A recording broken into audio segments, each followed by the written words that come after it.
Hello, and welcome to Modern Approaches to Inclusive Design.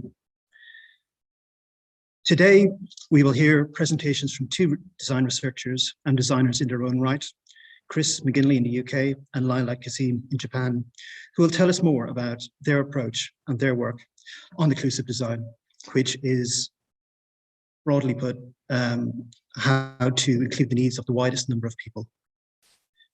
It's hosted by the Embassy of Japan in the UK, and my name is Mark McAvoy. First of all, we would like to welcome Dr. Chris McGinley, who is a Senior Research Fellow at the Helen Hamlyn Centre for Design at the Royal College of Art. Hello, Chris. Hi, Mark.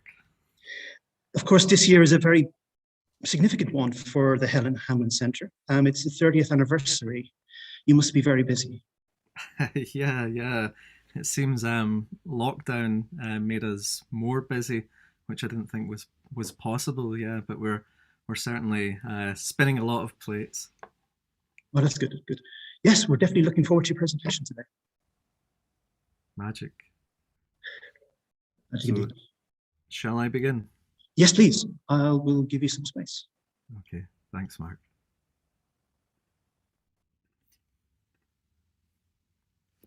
So yeah, I'm Chris McGinley. I'm a Senior Research Fellow and Design Research Lead at the Helen Hamlyn Centre for Design's Age and Diversity Research Space and our recently established Design Age Institute. So both are based at the Royal College of Art in London, which is a wholly postgraduate college. The art and design, or the art part of our title, is maybe a little deceptive. I would say probably about 70% of what we do is design. And the Helen Hamlyn Centre for Design is the largest and longest running research centre within the RCA. So over our years, as Mark mentioned, hitting 30, we've partnered with over 200 organisations. This is just a quick kind of screenshot, a snapshot of who we've worked with, who we've partnered with over the last year. So you can see, as I mentioned, we've been busy. It's pretty wide ranging. Business, you can see NHS there. There's tech companies like OnePlus, charities, academia, and so on. And in this time, we've completed over 300 projects. And again, just a kind of collection of images that I think emphasize what we do. So they kind of talk to that notion of nothing for us without us. I think in every project, our priority is to bring people into the conversation. So it's not about people as test subjects or some kind of grand reveal at the end of a project where we bring people in to tell us if we've done good as designers or experts.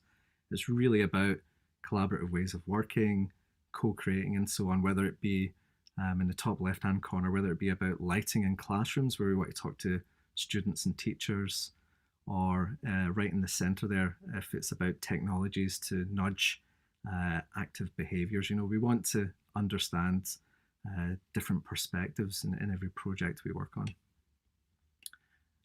Why us in terms of talking about inclusive design? Well, our founding director was a gent called Roger Coleman, who I shared some space with and a drink with about a month ago. So he, even though he tries to, I think, get away and retire properly, he's drawn back into inclusive design and is kind of thought of as the godfather of it to some degree.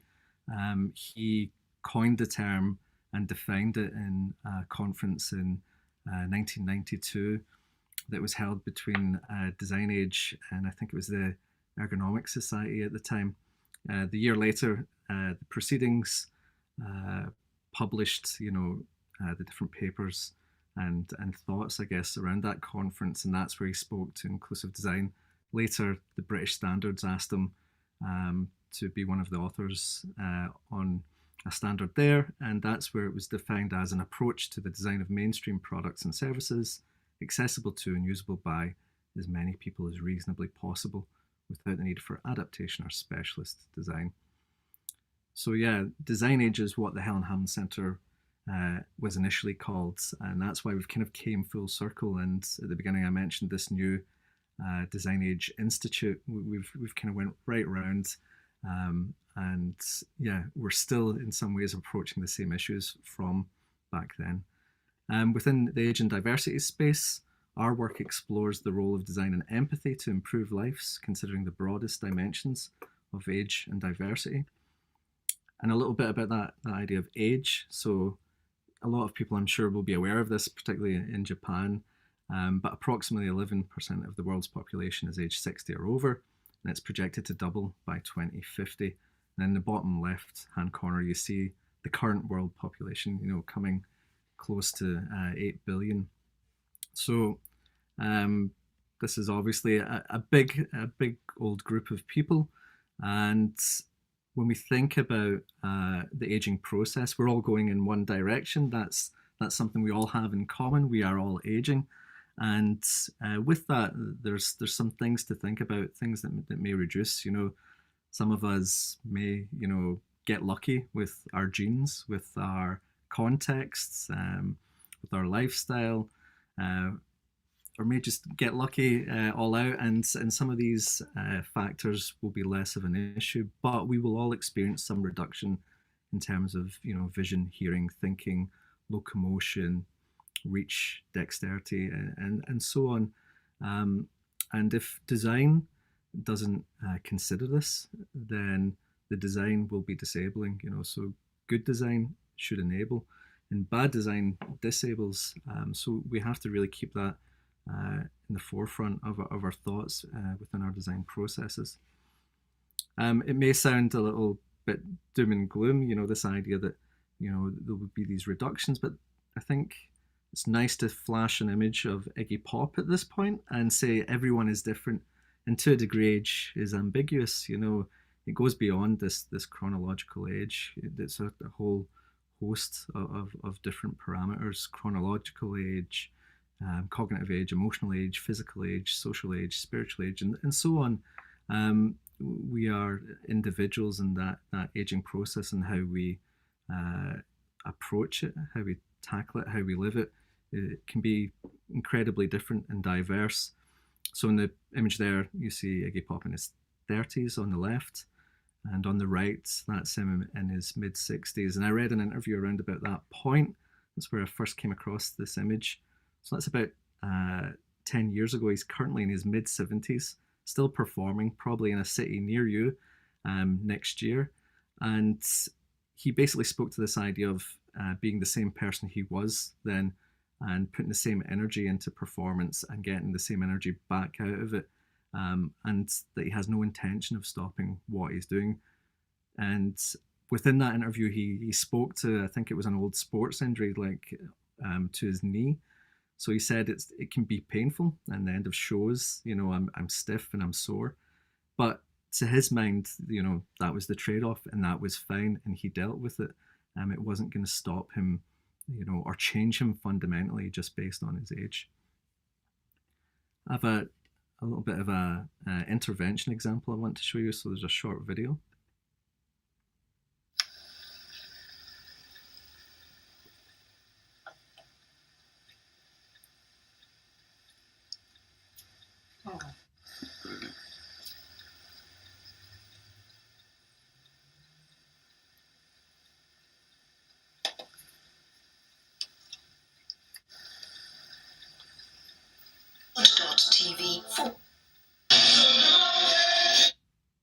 So what you saw there, this was some work by one of our researchers, Tom Stables, and he was in the context of this older lady's home, and she was trying simply to get a recognizable channel, not a specific channel, just get the TV on, get a recognizable image.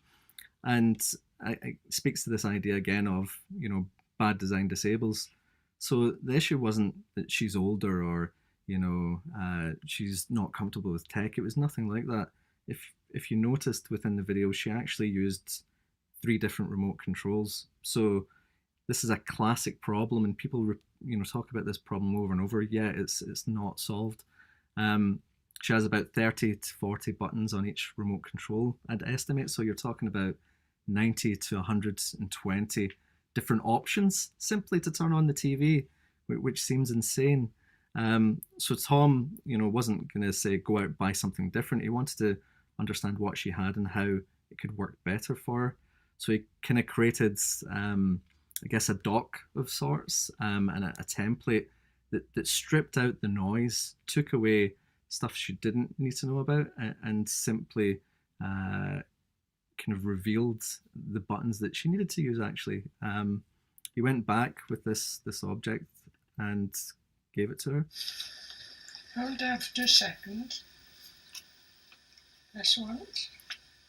That's once. Say on Saturday. Well, Ben Brown is in Johannesburg for us now.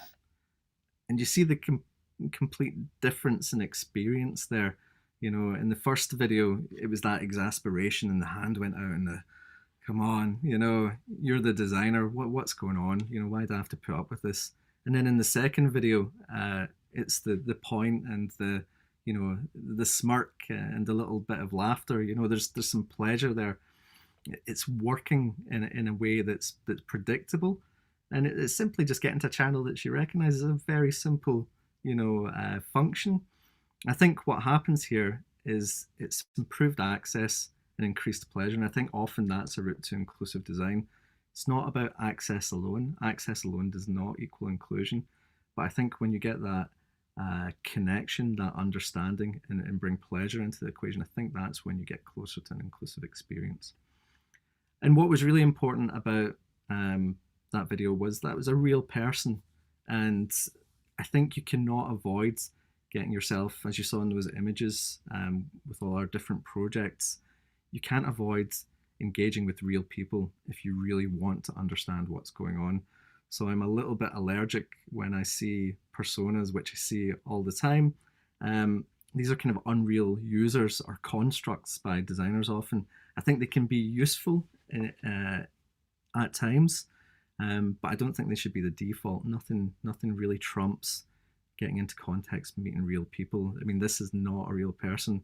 Nobody gets that happy about a big bag of vegetables, and I can say that as a guy from Glasgow, I know for a fact nobody is ever that happy about a big bag of vegetables. But the language, even if you read it, things like preferred content medium, and this is the busy mom, it just sort of strips out any humanness. So people, not users, inhabit the world. A user is something designers create. What you really want to understand is real people. So instead of that beaming white smile, big bag of vegetables, this is actually more akin to what a shopping experience can be. And what's really interesting about it is the workarounds, and people, how they adapt. I think that's the space for insight and inspiration. That's what you want to understand. So Steve Portugal said, rather than create distancing caricatures, tell stories. Look for ways to represent what you've learned in a way that maintains the messiness of actual human beings. So I think that messiness, people often are maybe intimidated by it. I think the trick is to lean into it. And that capture is often about information and empathy. I think you need both in order to understand problems well, to define those problems.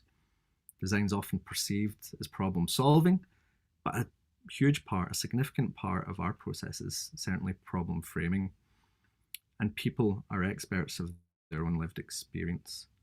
In terms of diversity, an area that we've been working in now for, I guess, close to a decade is neurodiversity.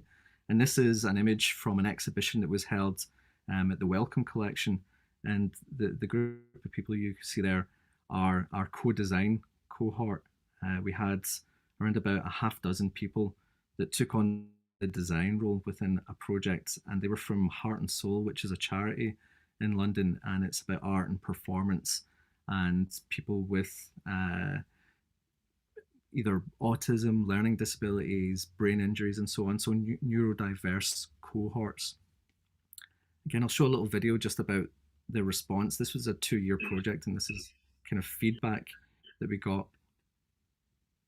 Well, I think it was a good thing to start because we want things to change and people need to know more about it. And it's us who are the ones who should be doing it. I think it was very empowering because it was a chance to work with people and to really be listened to. Like, because normally, when as a disabled person, when you asked about inclusion day, it's not with designers, like people that actually make stuff. It's like policy people and people that just write things, which isn't particularly accessible. But designers are people that make things. From day one, we were making things that you could hold in your hand or you could take a photo of. I think the best route is to change for the best what we can and make people understand it better. It makes us really happy to change it and bring sort of these ideas, and it makes us all really happy. So yeah, that was the project Heart and Soul at the Hub, and it didn't end at that point. We're actually continuing with that, excuse me, that group and broadening the group actually to look at health services. So the Health Foundation has funded us for an additional 2 years, and we're going to explore health services within the NHS. So I think that was a really kind of a, positive and productive project, and that's been recognised. And I think what Robin said, which she was the girl with the purple hat, was that notion of empowering, sort of demystifying the design process and getting people to really engage with design. So it's about moving from engaging individuals just for insights towards using design to engage citizens and communities to author their own futures. Can you just give a quick case study of a kind of project we worked on a number of years ago now, to be honest, but I think it's just a nice story. We were approached by Samsung, and they were talking about this out of the box experience. There was a stat from the BBC that 85% of people are frustrated with getting a phone out of a box and up and running. Samsung were interested in kind of older cohorts, so we started to look at the products that were out there, and there were all these really depressing and stripped down designs, patronizing ones. I think and sad even, that they're almost saying you get to a certain age and then you only have 4 friends now. Actually, you only need those 4 call buttons. So we wanted to understand how people were experiencing mobile devices. We wanted to speak to people alone, people that were working together in couples. There may be one person that's a bit more into tech and someone that's maybe more into the social side of things. How do they work together to get the best sort of result? We worked with groups. This was us sort of, hijacking bingo halls to try and get insights from groups of people. And then, as Robin mentioned in that little video, this idea of empowering and giving people the tools of design. So we had a process that we called the banana phone, where you could take a banana, and bananas are great for ballpoint pens. You can annotate it, you can put on stickers, lollipop sticks, what have you. And the idea was to kind of pitch ideas around what the ultimate device would be. And what we quickly realized was a lot of the features that were being spoken about were actually already, within the mobile devices that were available. So it became a bit of a communication issue, actually. We realized that it was about making the use of mobile devices and the setup more transparent. And this was part of the solution. This is one of the solutions that we came up with. And it was sort of the story of setting up your mobile device, if you like. So you see here, there's a cutout. It says this is your SIM, the heart and soul of your phone. You turn the page, put your SIM card here, put it in, you turn the page, this is your battery, and so on and so forth, so that by the time you get to the kind of tail end of this book, your phone is set up, turn it over, switch it on. And similarly, we had an instruction book where the language was much more straightforward. So it wasn't SMS and MMS and GPS. It's calls, messages, pictures, and so forth. And that's what one of the solutions were. So it was almost readdressing the brief to some level.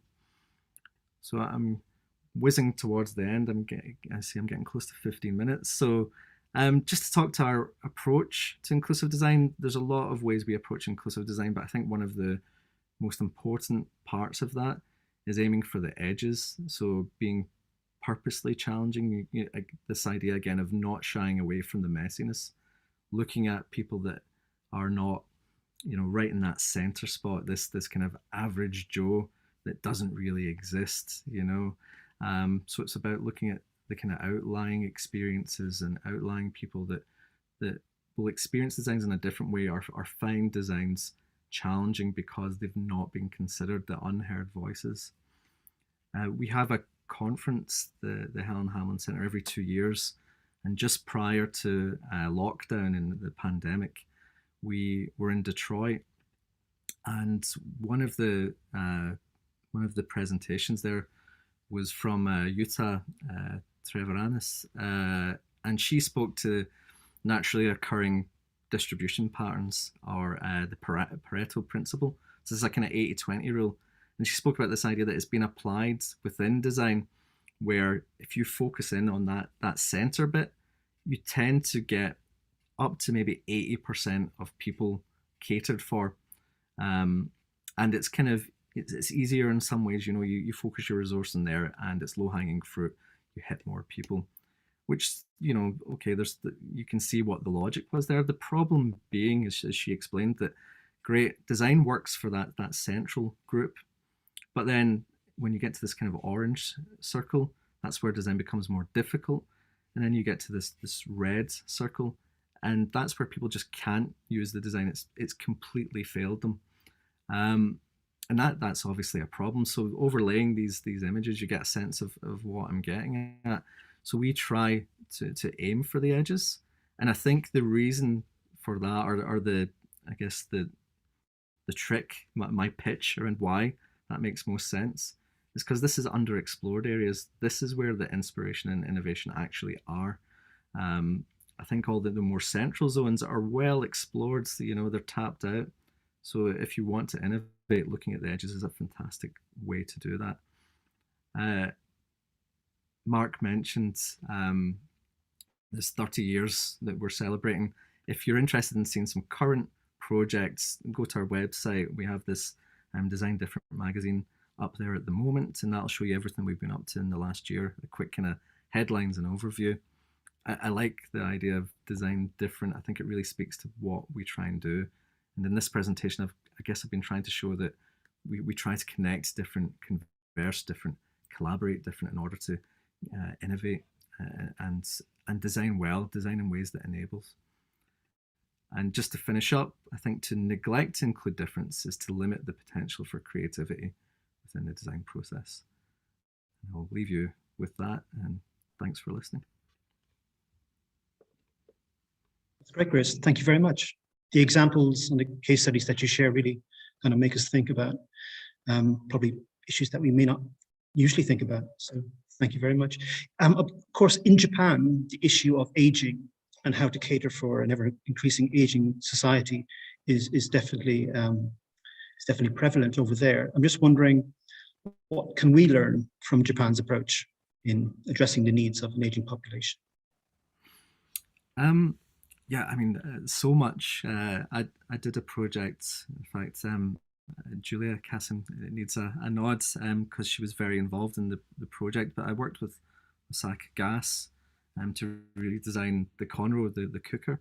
And I mean, I guess a huge amount with Japan being more advanced in terms of that kind of aging demographic. I think we look to them for inspiration and insight.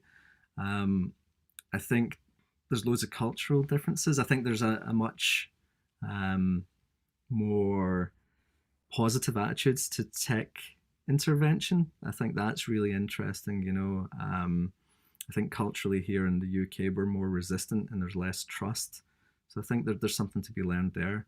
And I think Japan's approach seems to be more holistic. I think in the UK there's been a lot of research councils and academics and what have you that have spoke about this space and tried to engage industry. But in Japan, it seems like it's at a government and industry level. There's a real movement, and I think the UK is only really just getting to that now. There's been a recent intervention from the UK government to look at aging and, you know, to have a strategy around that. But again, just because Japan, we did some work with Panasonic, and I remember mentioning this aging demographic, and the director there said, we're not an aging demographic, we're the aging demographic, we've won, you know, like joking, you know, but you're like, yeah, you're right, we're already there, and we've already been dealing with it for some time.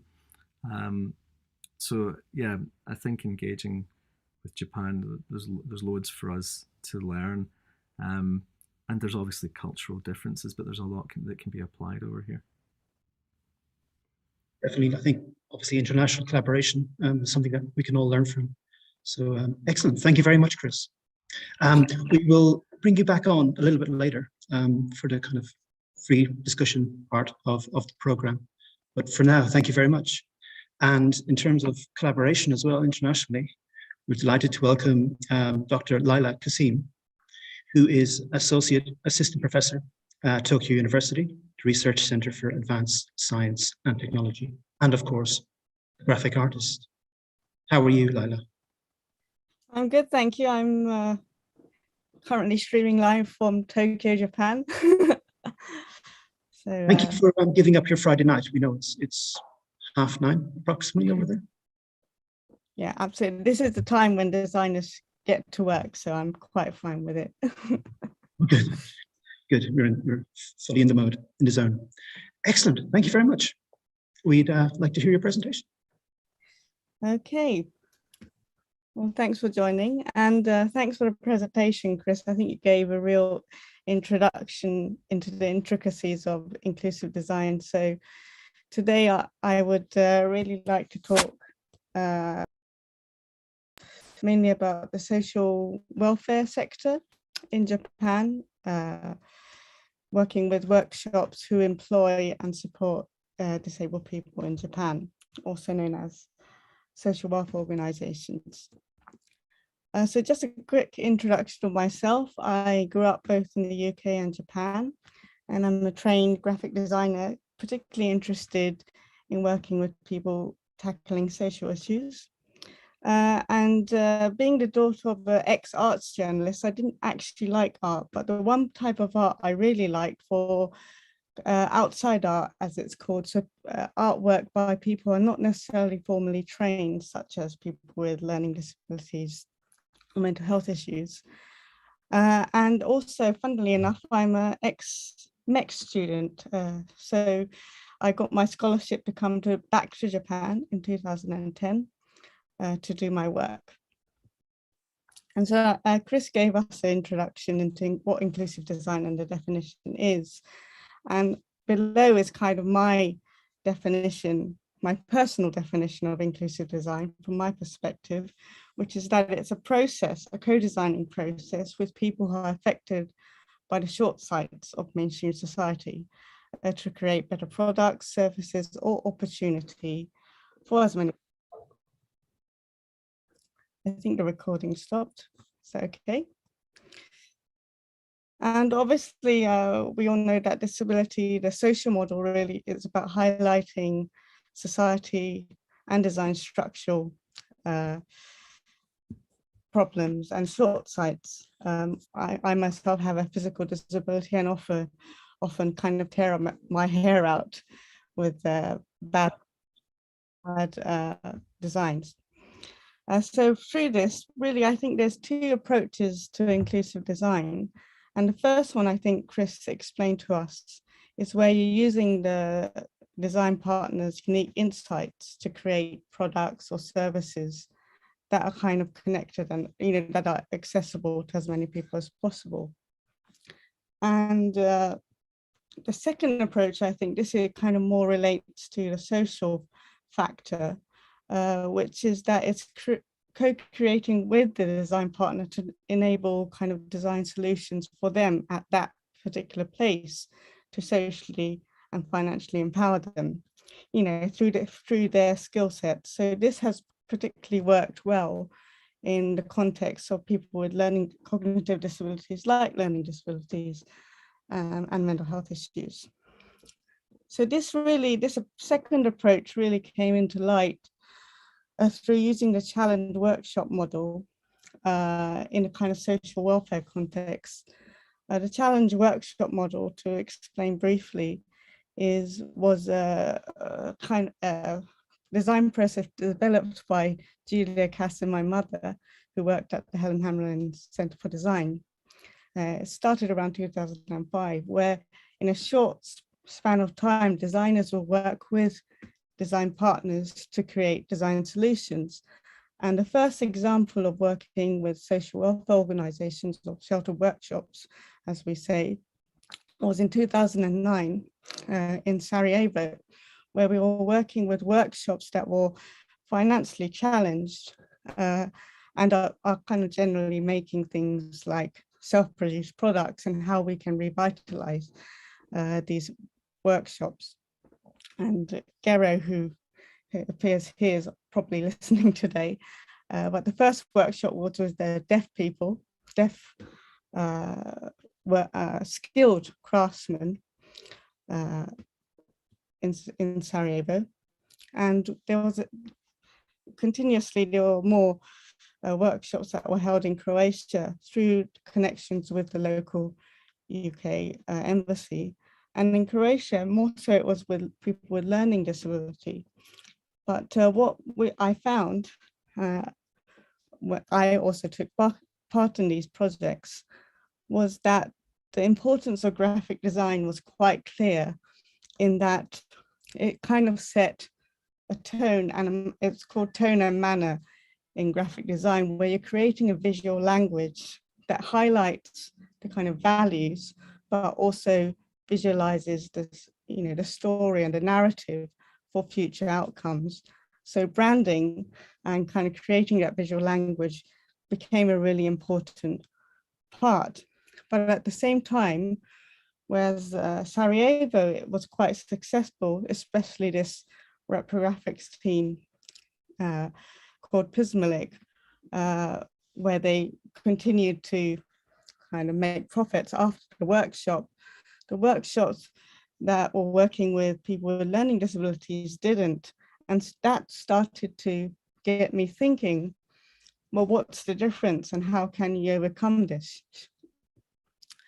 So it was really about how to create sustainable income and how to continue it, and especially for people with challenging cognitive disabilities.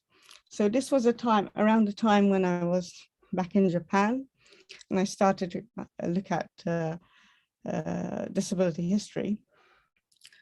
And as we saw, sheltered workshops kind of developed post World War II, and through that, the 70s and 80s, the disability rights movement, really people with physical disabilities really kind of got their case across for equal access to education and employment.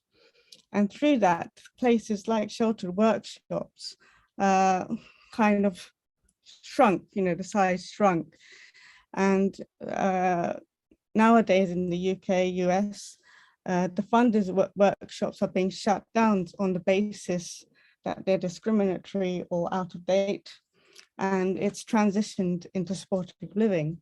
And through that, especially for creative activities that were previously funded, have now moved into the charity sector, such as Heart and Soul, which Chris introduced earlier.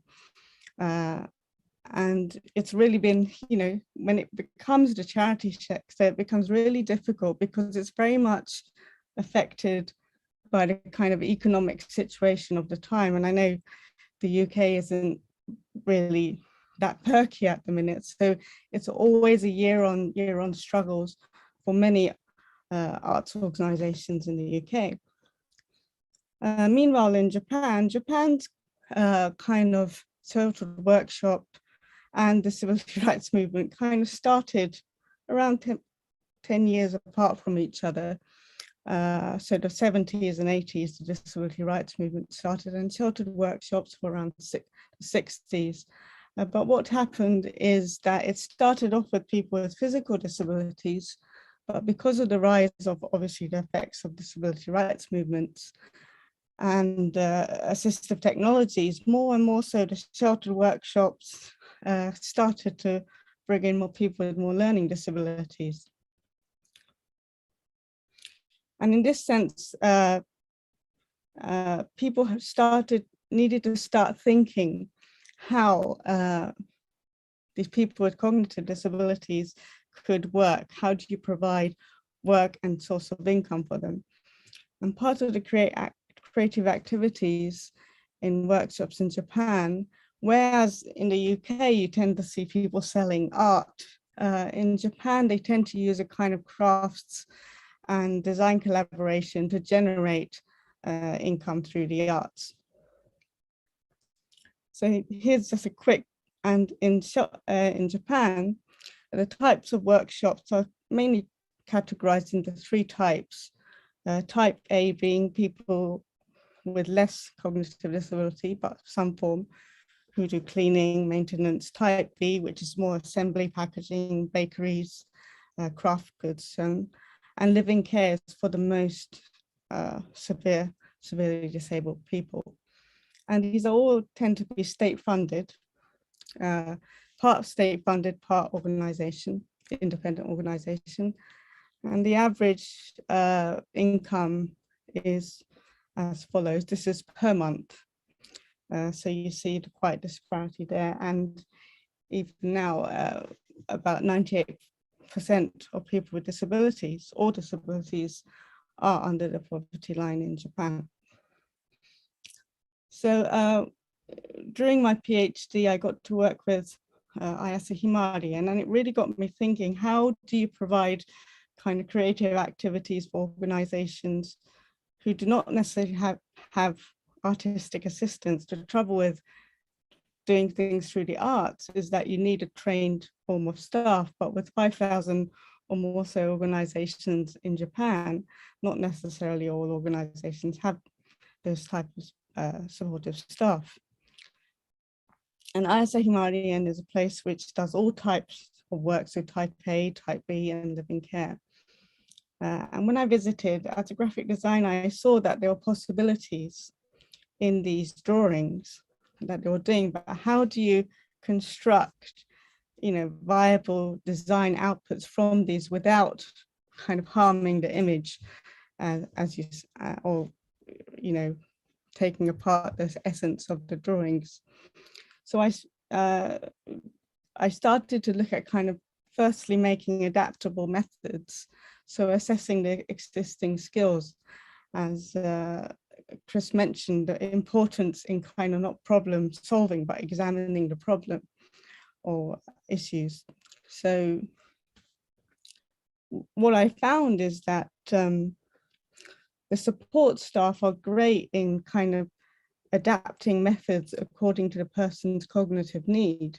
And I felt as a graphic designer, the artworks are already there. So utilizing that staff skill could be key in developing kind of supportive methods. And what I also found through the artists is that some people are more goal driven. So they want to achieve something, they set a goal and they find a sense of accomplishment through subject or theme. And some are sensory driven. So that's something like someone likes tapping or kind of rigorously scribbling. By tackling these 2 types of extremes, maybe adaptable methods could be made. And through that, I made 8 methods of creative growth. If you type in this title in the internet, you'll probably find links to all the methods.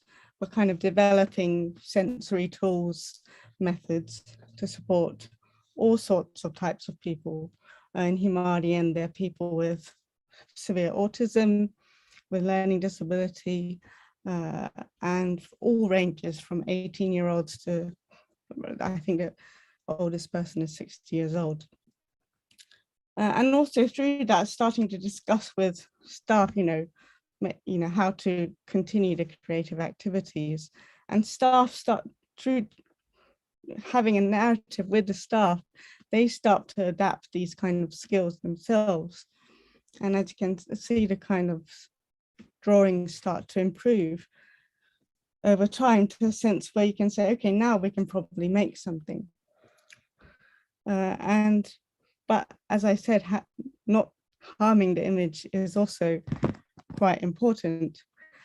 So I decided to make repeated patterns through this, and using the kind of type B skill sets where they could make things. There were people who could sew, so making cushions and so on to generate income.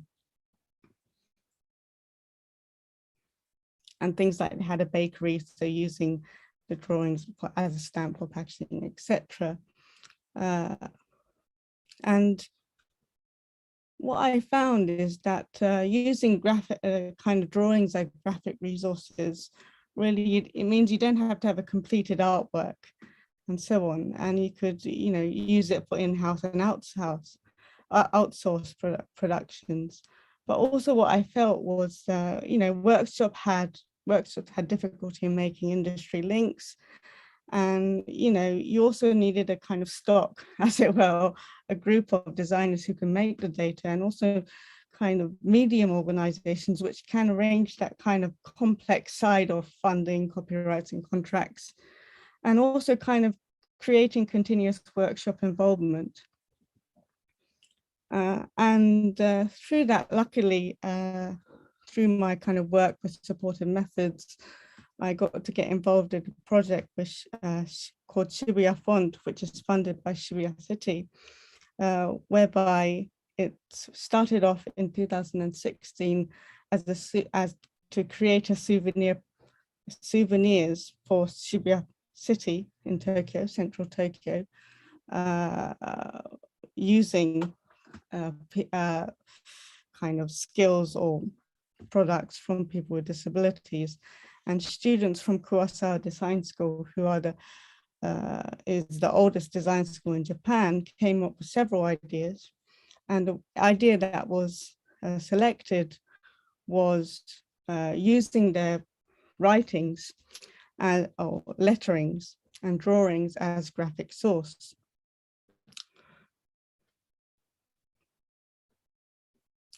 So now in Shibuya Font, it's in its 5th year, we have about 300 patterns, about 40 fonts. But I just wanted to explain how the process works. So it's kind of usually about a 6-month process where students from the school visit the organizations and create drawings or letterings together. And through discussion, they kind of make a series of digital patterns and fonts, to which I art direct. And my job is also as art director, I had to kind of create a structured design process. So it's really about the core of me personally, when designing a process, is thinking kind of about the organization as the central being, and then thinking about the people around them. So how can you get their understanding about their design possibilities and so on. So I got involved in 2017, and I thought the first thing they had to understand is really to understand how their drawings change into design. You know, many people don't have understanding of design, or live in a world that is completely far off from the design sector. So using the challenge workshop model, and using fabrication technology to do quick prototyping of products. And through that, we just started to make prototypes, and we would exhibit it, and industry would kind of start to take interest. And through those prototypes, the workshops, and many who do sewing or bakeries or make slippers, we created a pop-up shop, which kind of generated about, I would say, a good £1,200 a day for 2 weeks. And through this, the pop-up shop, we started to develop a business model, which I think is quite important in this context. And so we would sell the digital patterns both for personal use and for business, calculated by size, and also through percentage of sales or buying out the designs. So usually around between 7% to 20% we take of sales. And we have collaborated with more than 40 industries right now, and getting a significant amount of income into the social welfare organizations as well. And what's interesting about graphic data is that it's not just products, but it can be used for signage, logos, the built environment. This is the interior of the Shibuya City office, where you can see the fonts and patterns being used. And also you can use the patterns for in-house production. So you're creating a variety of source of income. Also, we're starting to use 3D printers. This is a little of the kind of, how do you say it? It's the manekineko in Japan, where you put it in the entrance of your house. We kind of created these characters for it. Also, things like Google Font has kind of bought Shibuya Font, some of the fonts, and also Adobe. We have some in their stock and so on. So we're creating a variety of avenues for their work. And what we found the impacts of Shibuya Font, just to finish off, really is to, we've always had Shibuya City involved, and it's become a source of city promotion. Oh, Shibuya is that place of Shibuya Font. And to keep them engaged in the discussion so that they can keep funding us. Shibuya Font is now a public organization, so part of the running cost is subsidized by Shibuya City Council, and also we get funding from investments and sales and so forth. Also, the factor of design educations.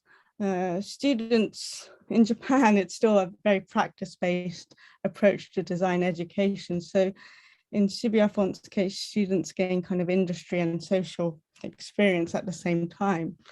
And as of April 2022, we will become a selective lesson, official selective lesson, elective as it were, in Kawasawa Design School.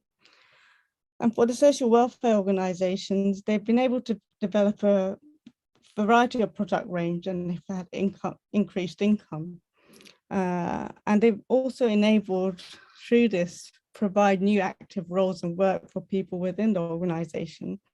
Some people they thought who couldn't draw are starting to do new jobs. They used to be doing the packing, but now they're engaged in the creation and so forth, and creating a network of the social welfare organizations, which are often isolated.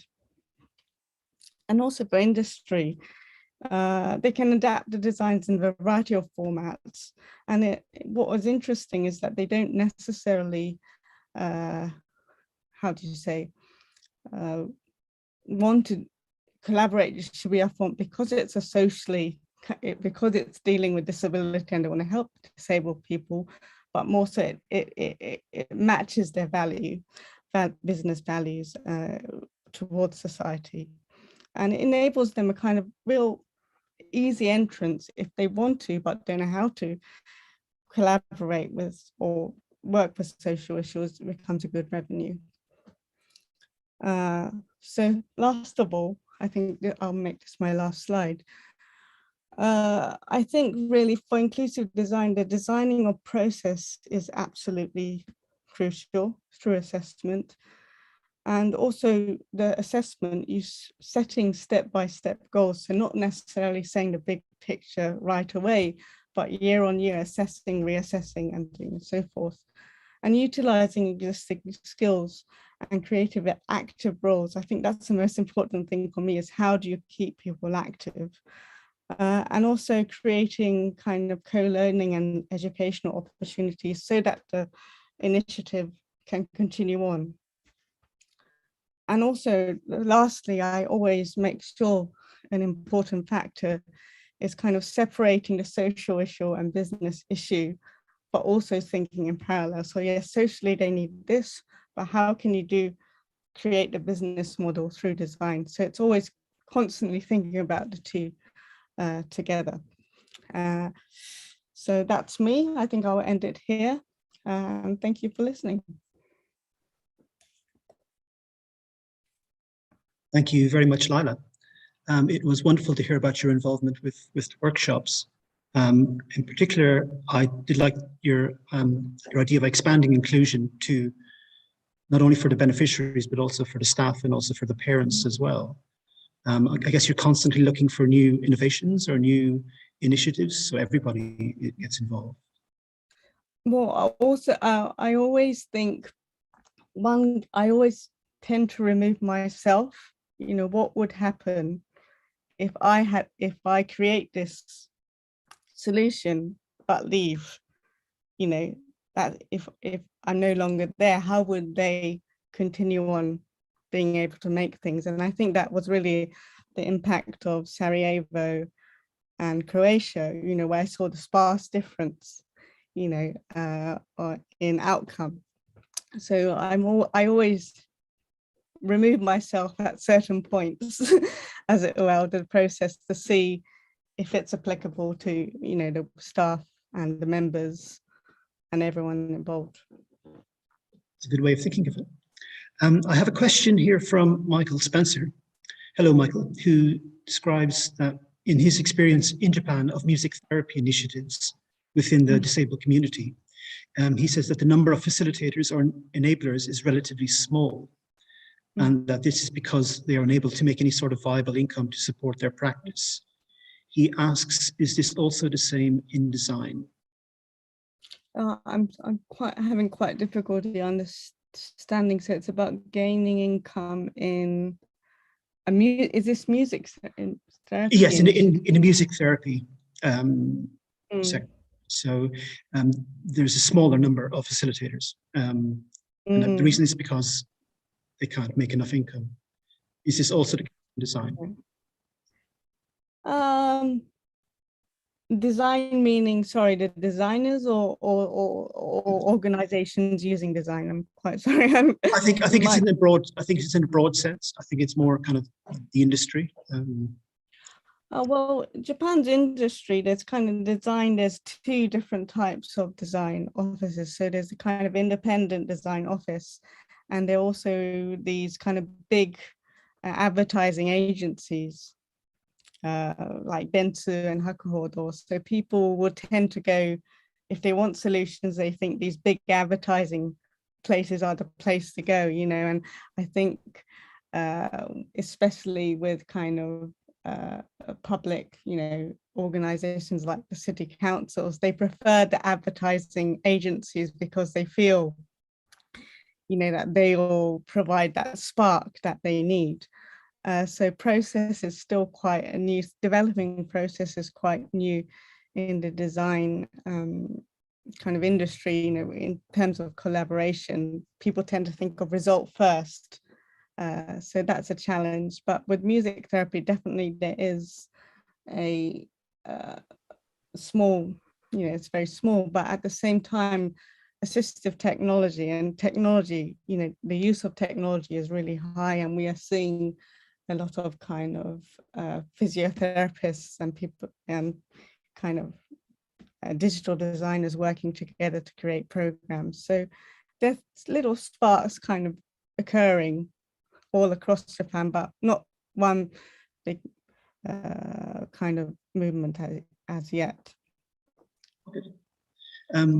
We have a question from Philida Purvis, who Hi, Philida. Commends you on your work with Shibuya Font, and obviously it's very huge in Shibuya. And she asks to what extent, if you're planning for the future to share the model and learning in other parts of Japan. So yeah, that's actually something we've been trying to. We're currently, because we've become a public organization, we're starting to create databases. And we're also, what I didn't mention in Shibuya, we do a lot of workshops and so on and so forth. And we just done a trial project in Sapporo, which is in the north of Japan, developing fonts there. So it's starting, but it's really, I mean, in order to do that, I have to stress that it is to do with public funding, you know, that Shibuya City have been quite, how do you say, just not they're supportive, but they believed in the possibility, you know, not, you know, funding organizations, they tend to look at the result, you know, and if it doesn't, but what we were quite conscious of, that we've always showed the impact of the organizations and the students, and shared that with Shibuya City. We always have once a month meeting with everyone, and so on and so forth. So we keep the process transparent to the funding organizations as well, which has probably helped us come this far, and hopefully, you know, other places will follow suit.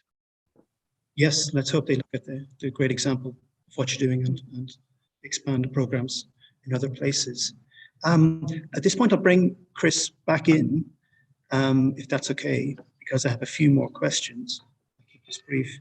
It's something that has affected us all over the last almost 2 years now. It's the issue of COVID, which I don't know if we can, hopefully we're starting to escape. I'm just wondering, how has that affected your work and your design research? I mean, I can take a quick stab at that. I mean, I guess through my presentation, I spoke a lot about, you know, the value of meeting, working with people, getting into contexts. And obviously with, you know, with the pandemic, the plague, we've now suddenly been, you know, told to stay at home and not to connect in those ways and kind of keep our distance. So in a lot of our projects, that's been a challenge. One in particular that comes to mind is we're doing a project on the other end of the age spectrum, if you like, with school kids that have ADHD. So the intention is to design a wearable that would have an unbiased measure of their hyperactivity at certain points of the day, and use that information to help clinicians and so forth prescribe and I guess help the kids, you know, get through their days in the ways that work best for them. So we really wanted to understand what a wearable would be, that wouldn't be stigmatizing, that wouldn't be distracting, that all these kind of qualities that wouldn't actually worsen the effects of the ADHD. So we had to connect remotely, and if you can imagine, we're in this kind of space, and we're trying to engage people in relatively complex conversations about their day-to-day. We want a lot of detail, we want a lot of insight. So that's been challenging. It means the design skills, I guess, have all been applied into communicating and creating packs and resources that we could send ahead of the conversations so people could reflect and capture their ideas, talk to their parents, you know. So I think things like that around meeting people and connecting in meaningful ways, that's been challenging. Though I think it worked, in that instance, it worked quite well. I guess when you're locked down and suddenly a pack appears with lots of kind of creative, interesting stuff, that's maybe seen more as a good thing than a chore. So maybe emerging from COVID, some of this stuff we'll actually hold on to and keep doing. But I think that's the main challenge: meeting people, connecting to people, and collaborating with people. The face-to-face thing is really important. Let's hope we can get back to that soon. I have a question from David Rees, who says that the model you described reminds me of the Make Space initiative in the UK. And he says that he's getting more people making and designing for themselves. It's a huge step towards inclusive design. But he asks, wondering how this scales, how the impact compares to what is happening in Japan. Laila, are you aware of the Make? If you can elaborate on that, how this compares to what is happening in Japan, the Make Space initiative. Sorry, can you repeat the question again? Sure. So how this scales, how the impact compares to what is happening in Japan. So make space initiative. I think it's without, not just COVID, but just in general. I'm sorry, I'm really having trouble. Maybe it's my English. This is a bit. No. It's definitely it's my accent, probably. So it's how does it compare to Japan? What is happening in Japan? The Make Space initiative. Are there any comparable examples, or? Or in the UK, you mean? Or yes. Initiatives that explain. Oh, right, okay, I get you. Well, not so much in design goods, but I had a look, and I think that there's a place called Newton D in Scotland, which is run by Camp Hill, Scotland, where they're creating a community in which people with challenging learning and cognitive disabilities can live alongside kind of people and supportive staff, and they create little businesses and work for them in that community. It's around a community of about 50 to 100 people. So that's the nearest I can kind of think of in terms of connecting with local communities and, you know, them gaining financial income. Like in Japan, as I said, I forgot to mention that most of the organizations, such as the ones involved in Shibuya Font, there are about 11. There's 16 organizations, of which 13 are kind of independently running places, but most of them are really started from parents, you know, to provide a place for their child to go to after they finish specialist school. So I think the connection of local communities is very important in Japan, and that's a very different, striking difference I found with the UK and Japan is in the UK it's more about the individual, and I think that's incredibly important. But at the same time, you know, what I found is, yes, the UK maybe, you know, in terms of kind of media representation of disabled people and so forth, they may be ahead, and Japan may be ahead in this, but really disability is about whether you have a personal connection with someone with a disability. And if you don't, whether you be in the UK, Japan, Africa, anywhere, the kind of views don't change. They will think of kind of disabled people as someone lacking. So it's about kind of creating various kind of networks or places where they can thrive, I think, which I find important. And unless you do that, however much you create something, a nice product or something, you know, it's more about how they can actively use it and connect to the outside world. And I think that's something we got to kind of keep in mind when, you know, designing things and making initiatives.